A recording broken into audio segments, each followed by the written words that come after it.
하나님께서 우리에게 주신 말씀은 출애굽기 37장 25절에서 29절 말씀 함께 보시겠습니다. 출애굽기 37장 25절에서 29절의 말씀입니다. 함께 한 목소리로 봉독하겠습니다. 그가 또 조각목으로 분향할 제단을 만들었으니 길이는 한 규빗이요 너비도 한 규빗이라.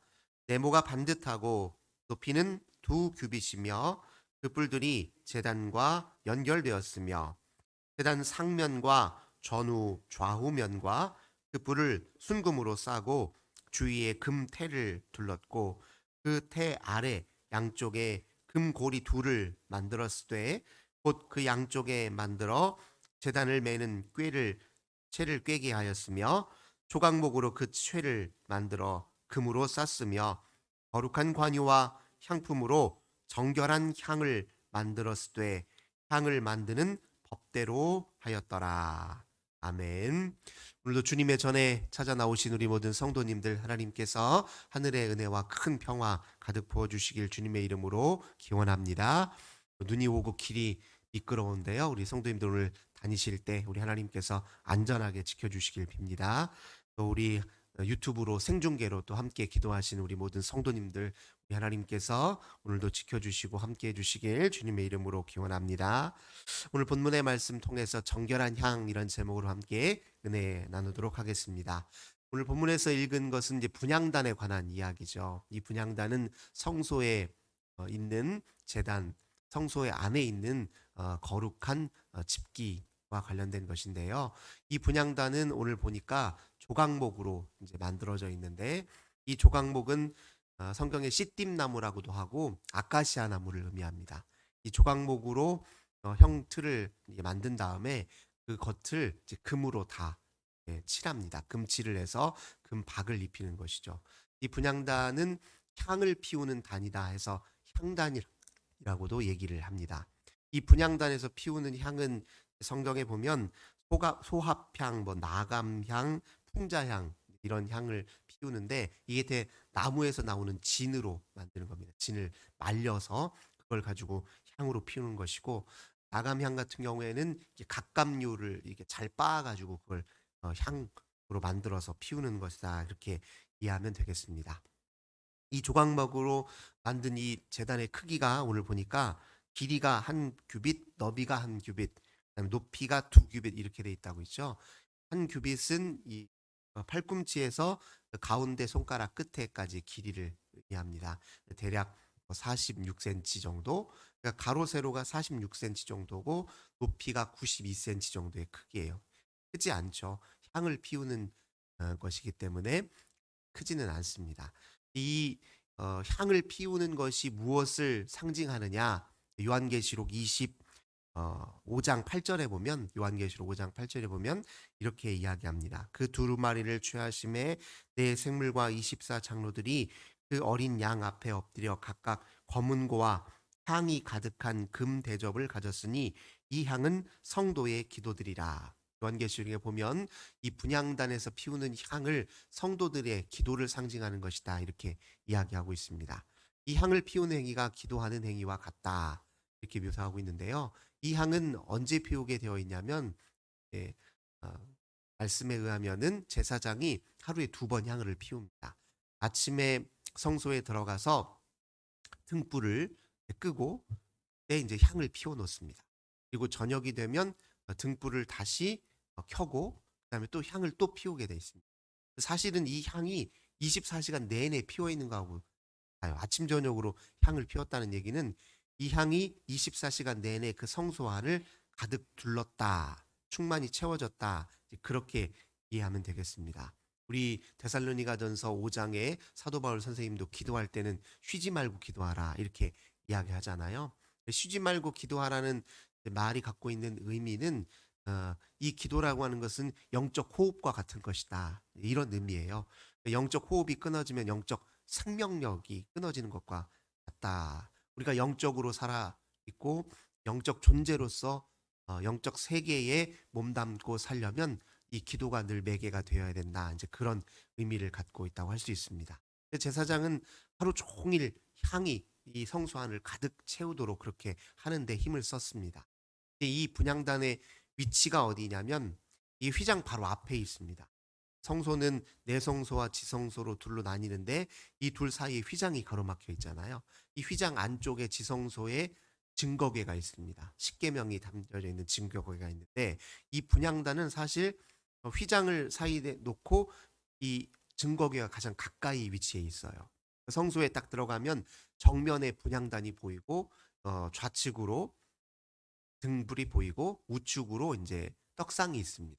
분향단이 가장 증거궤에 가까워요. 이 말은 증거궤는 하나님의 임재의 장소거든요. 그러니까 하나님의 임재를 경험하기 위한 가장 중요한 수단이 무엇이냐? 기도라는 것을 이제 상징합니다. 기도할 때 하나님의 임재를 가장 가까이에서 경험하고 그것이 하나님을 경험하기 위한 가장 좋은 가장 일종의 지름길과 같은 거예요. 하나님께로 향하는 여러 길이 있는데 가장 빠르게 우리 주님께로 다가서는 길이 바로 기도다. 이제 그런 것을 또 상징하기도 합니다.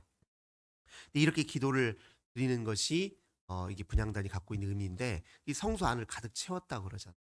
그러니까 우리가 교회당이라고 하는 것이 하나님을 만나는 장소인데 이 만나는 장소에 가장 중요한 소리가 어떤 소리냐? 기도 소리다 하는 것을 또 상징하기도 합니다. 기도 소리가 가득 찬 교회당, 예배당이 하나님 보시기에 가장 은혜롭다라는 그런 또 의미로도 우리가 받아들일 수 있습니다. 이 향을 피울 때는요, 법대로 피워야 된다라고 오늘 이야기하죠. 29절 다시 보시면 거룩한 관이와 향품으로 향을 피우되 정결한 향을 만들고 그 향은 법대로 해야 된다. 이런 표현을 쓰고 있습니다. 그러니까 기도의 향이라고 하는 것은 정결한 향이고 법대로 드리는 향이어야 된다. 이렇게 얘기합니다. 출애굽기 30장 37절 38절에 이렇게 얘기합니다. 네가 여호와를 위하여 만들 향은 거룩한 것이니 너희를 위하여는 그 방법대로 만들지 말라. 냄새를 맡으려고 이 같은 것을 만드는 모든 자는 그 백성 중에 끊어지리라. 그러니까 자기가 좋다 하는 그런 향을 피워서는 안 된다는 겁니다. 여호와께서 법대로 정하신 향을 피우도록 그렇게 되어 있다는 겁니다. 기도도 우리가 사실 하나님의 말씀의 기초 위에 기도를 드려야 그게 바른 기도라는 그런 의미를 갖죠. 우리 예수님도 기도에 관해서 많은 설명을 해주셨잖아요. 어, 골방에 하나님 은밀히 보시는 하나님 앞에 그렇게 기도해라. 그렇게도 가르쳐 주셨고 또 주기도 기도는 이렇게 하라면서 기도의 표준 양식에 대해서도 우리 예수님이 가르쳐 주셨습니다. 건강한 기도가 있고 우리가 때로 우리의 기도 중에서는 좀 지양해야 될 그런 기도도 있습니다. 무조건 기도한다고 다 그게 우리 영적으로 유익한 것이 아니라 가장 중요한 건 말씀의 기초 위에서 드리는 기도가 가장 좋은 기도입니다. 가능하면 하나님이 기뻐하실 만한 내용을 기도하는 것이 그 기도가 를 통해서 하나님을 만나고 경험하고 또 하나님의 거룩한 뜻을 이루는데 기도가 좋게 활용될 수 있다. 우리가 기억할 필요가 있습니다. 또 우리가 기도할 때 주의해야 될 게 그것이잖아요. 그건 하나님과 나와의 이 단독으로 만나는 일이거든요. 그러니까 기도는 외적으로 보이기 위한 것이 될 수 없고 그냥 위선으로 할 수 없는 게 기도입니다. 그래서 은밀하게 보시는 주 하나님 앞에 골방에 들어가서 기도하라고 이렇게 표현하고 있는 것이거든요. 기도할 때 가장 하나님 앞에 정직하게 되는 거예요. 내 있는 모습 그대로 주 앞에 우리 자신을 비추어 보이는 것이기 때문에 기도할 때 기도하는 사람의 마음이 가장 정직하고 또 가장 겸손하죠. 또는 두 손을 들고 두 손을 모으고 하는데 그건 내가 주 앞에 늘 연약합니다. 나는 내 힘으로 내 삶을 온전히 살아낼 수 없습니다. 주님이 내 인생에 개입하시고 관여하시고 역사하셔야 저는 온전한 삶을 살 수 있습니다. 이런 고백이 숨어있는 고백이 기도에 담겨져 있거든요. 기도하는 사람이 자기 주도적인 삶으로 내가 내 인생의 주인이 되어서 내가 원하는 거 다 내 손에 넣어서 쟁취하고 살아야지 이런 욕심으로 기도하면 사실 그 기도의 본질에 조금 어긋납니다. 왜냐하면 기도는 하나님이 내 인생에 개입하셔서 주님의 일을 하소서 이런 뜻인데 그 기도를 수단 삼아서 내 욕심만 채우고 내가 원하는 것만 이루려고 한다. 기도의 본질에서 비켜가고 있는 것이죠. 물론 우리가 하나님 앞에 소망하는 것, 그것 하나님이 들으시고 또 우리 인생에 적합하게 들어주실 때가 있습니다. 하지만 그것은 우리 인생에 영적으로 성장이 필요할 때, 또 하나님과의 관계에서 도움이 될 때 그걸 들어주시는 거지, 아무 때나 우리의 기도를 다 들어주는 건 아닙니다. 기도는 사실 주님과의 만남이 가장 큰 목적이에요. 주님과 마음과 마음이 닿고 주님과 하나가 되고 주님의 뜻을 깊이 깨달아 알고 또 주님의 성품을 닮아가기 위해서 기도하는 게 가장 기도의 중요한 목적입니다.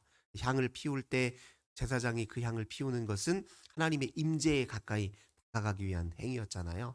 그러니까 기도하는 사람의 가장 큰 목적은 바로 하나님과의 만남에 있다. 이것을 늘 우리가 기억해야 될 것입니다. 또 기도하는 사람들은 예수 이름으로 기도하잖아요. 우리 주님께서 기도하신 방식을 가르쳐 주셨잖아요. 그래서 주기도의 정신이 우리의 기도 속에 그대로 다 들어와야 됩니다. 예수님이 제일 먼저 기도하실 때 어떻게 하셨습니까? 하나님 아버지의 이름을 부르셨잖아요.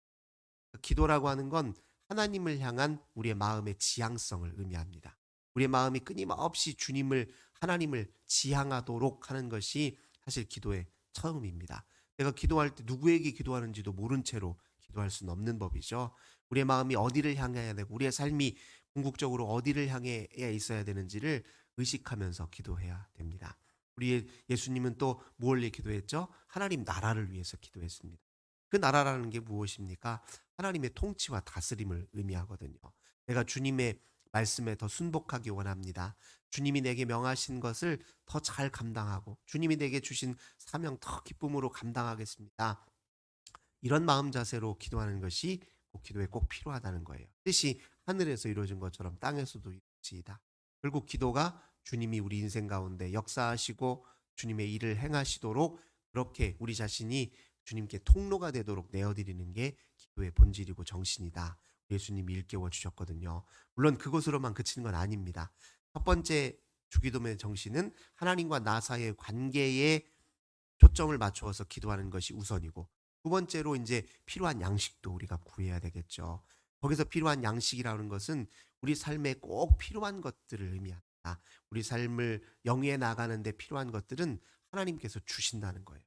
꼭 필요한 것들을 구해야 이미 우리에게 주어진 것이 주님이 주신 것이라는 걸 우리가 알게 됩니다. 그래서 밥 먹을 때 항상 기도하는 이유가 무엇이냐면, 그 밥 먹을 때 차려진 밥상 위의 모든 음식들 내가 열심히 벌어서 그 돈으로 마련한 음식 맞지요. 내 노력으로 주어진 거 맞습니다. 하지만 그렇게만 생각하면 그건 하나님의 은혜를 잊고 사는 사람들이잖아요. 근데 일용할 양식을 위해서 기도한 사람들은 내 밥상에 차려져 있는 이 음식이 내 노력으로 이루어진 것이 아니라 궁극적으로는 주님의 은혜로 내게 허락하신 것입니다라는 걸 인정하고 그걸 먹는다는 걸 의미하잖아요. 그러니 일용할 양식을 구하는 사람이 주님의 은혜를 아는 사람인 것.